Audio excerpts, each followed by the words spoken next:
Hi friends, welcome back to my channel. నేను మీ అరుణ. ఈరోజు మన వీడియోలో ఇంట్లోనే ఈజీగా ధనియాల పౌడర్ ఎలా ప్రిపేర్ చేసుకొని స్టోర్ చేసుకోవాలో చెప్పబోతున్నాను. అయితే ప్రతి ఒక్క దాంట్లో యూస్ చేసేది ఏమైనా ఉంది అంటే అది ధనియాల పౌడర్, జీలకర్ర పౌడర్. అయితే ఈ ధనియాల పౌడర్ బయట కొంటే కొంచెం ఎక్స్పెన్సివ్ పక్కన పెడితే హెల్త్ ఈజ్ ఇంపార్టెంట్ కదా.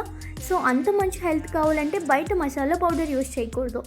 ఇంట్లోనే ఇలా ఈజీగా ధనియాల పొడిని ప్రిపేర్ చేసేసుకోవచ్చు. దానికోసం ఫ్రైయింగ్ ప్యాన్లో 1 కప్పు ధనియాలు తీసుకొని మంచిగా 1 నుంచి 2 నిమిషాలు లో ఫ్లేమ్లో డ్రై రోస్ట్ చేసుకోవాలి.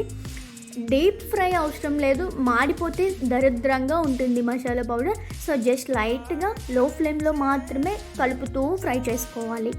ఈ విధంగా మంచి స్మెల్ వచ్చే వరకు డ్రై రోస్ట్ చేసుకున్న తర్వాత వీటన్నింటినీ స్టవ్ ఆఫ్ చేసి ఒక ప్లేట్లోకి తీసుకొని కంప్లీట్గా చల్లారనివ్వాలి. చల్లారడానికి దగ్గర 5 నుంచి 10 నిమిషాలు పడుతుంది. అలా 10 నిమిషాల తర్వాత వీటన్నింటినీ మిక్సర్ జార్లో యాడ్ చేసుకొని ఒక ఫైన్ పౌడర్ కింద గ్రైండ్ చేసుకోవాలి.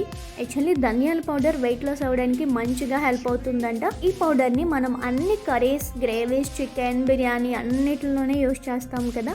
అలాంటి ధనియాల పౌడర్ని బయట ఎందుకండి కొనుక్కోవడం, ఇలా ఇంట్లోనే ఈజీగా హెల్తీగా ప్రిపేర్ చేసేసుకుంటే సరిపోయే. ఇప్పుడు దీంట్లో మనం కొంచెం సాల్ట్ యాడ్ చేసామంటే మనకి ఎక్కువ రోజులు నిలువ ఉంటుంది. చాలా కొంచెం సాల్ట్, ఇంకా అంతకు మించి ఏమీ అవసరం లేదు. ఈ పౌడర్ని తీసుకెళ్ళి డైరెక్ట్గా ఎయిర్ టైట్ కంటైనర్లో స్టోర్ చేసుకుంటే మనకి 1 మంత్ పైనే యూజ్ అవుతుంది. పాడవుదేమి. ప్లాస్టిక్ కంటైనర్స్ వద్దండి, air tight containers, glass jars. Smell అయితే అద్భుతంగా ఉంది. డెఫినెట్గా మీరు ట్రై చేయాలి. ట్రై చేసి ఎలా ఉందో నాకు కామెంట్ చేయండి. నచ్చితే లైక్ చేసి షేర్ చేసి నా ఛానల్ని సబ్స్క్రైబ్ చేసేసుకోండి. Thank you for watching.